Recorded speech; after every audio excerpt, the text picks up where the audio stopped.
আসসালামু আলাইকুম বন্ধুরা, কেমন আছেন আপনারা সবাই? আমি ভালো আছি, আল্লাহর অশেষ রহমতে। আশা করছি আপনারাও সবাই ভালো আছেন। তো আমরা আজকে যেহেতু বউ ভাত উপলক্ষে আমরা আজকে বেরিয়ে পড়েছিলাম। আর রাস্তায় যখন বেরিয়েছি, বাড়িতে যখন ছিলাম অল্প একটু কিন্তু বৃষ্টি হচ্ছিল।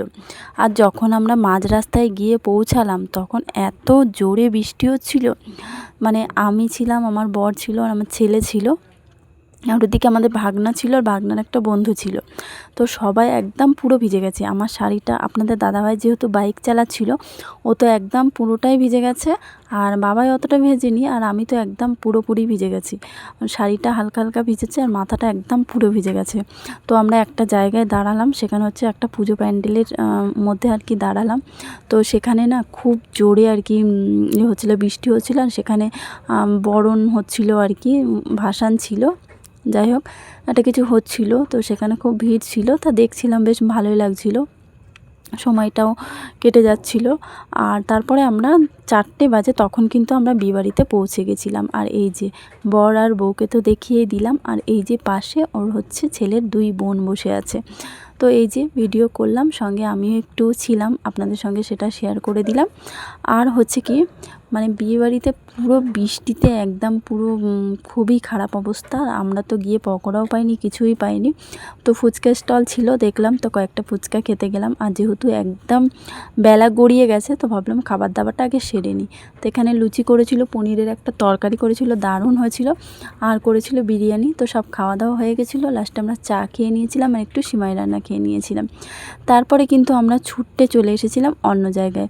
কোথায় বলেন তো? আমরা যাচ্ছিলাম এখন আমার দিদির বাড়িতে, কারণ দিদির বাড়িতে একজন অসুস্থ, তো সেখানে যাচ্ছিলাম। তো আমরা সবাই মিলে রওনা দিয়েছি, আমরা চলে এসেছি স্টেশনে। তো স্টেশনে এসে আমরা কিন্তু সবাই এখানে দাঁড়িয়ে আছি, যাব বলে, ট্রেন ধরবো বলে রেডি হচ্ছি। আমি, আমার এখানে ভাবি আছে, ভাই আছে, আমার বর আছে। তো এই সবাই মিলে আমরা কিন্তু স্টেশনে দাঁড়িয়ে আছি, কারণ আমাদের যেতে হবে ওখানে, যেহেতু খুবই অসুস্থ। তো আমরা এখানে ট্রেন ধরবো বলে সবাই মিলে কিন্তু দাঁড়িয়ে আছি। তারপরে ট্রেন চলে এসেছিলো, ট্রেন চলে আসলে আমরা ট্রেনে উঠে পড়েছিলাম। তারপরে কয়েকটা ফল কিনে নেওয়া হলো। ফল কিনে নেওয়ার পরে আমরা কিন্তু আবার আমাদের গন্তব্যস্থলে যাচ্ছিলাম। যাই হোক, সময়টা তো বিয়েবাড়িতে বেশ ভালোই কাটছিল। তারপরে হঠাৎ করে যে এরকম হয়ে যাবে কেউ ভাবতে পারেনি। তো আমরাও হঠাৎ করে ভাবতে পারি না যে কোথা থেকে কি হয়ে যায়, তাই না? তো এটাই হয়েছে আর কি, বিপদ তো আর বলে আসে না, যখন তখন আসে। তো আমরা স্টেশনে অনেকক্ষণ দাঁড়িয়েছিলাম, ট্রেনে করে গেলাম, গিয়ে আর এখানে এটা হচ্ছে কোন স্টেশন, আপনারা তো দেখে বুঝতেই পাচ্ছেন যে এটা কোন স্টেশন হতে পারে। আর এখানে আমরা সবাই আবার বাড়িতে ফেরার জন্য এখানে ওয়েট করছিলাম, আর আমাদের হয়ে গেছে দেখাশোনা আর কি।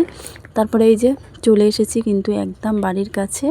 আর এখানে কিছু ভয়েস আমি দিয়েছিলাম, যেগুলো কিন্তু ডিলিট হয়ে গেছে। যাই হোক, আমার এই আজকের ভিডিওটা জানি না কেমন হলো, এদিক থেকে ওদিক হয়ে গেল।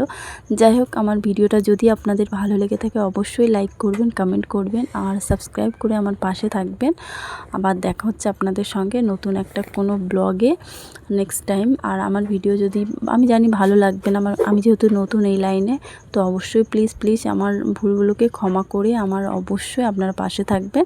দেখা হচ্ছে আপনাদের সঙ্গে নেক্সট কোনো ব্লগে। আসসালামু আলাইকুম।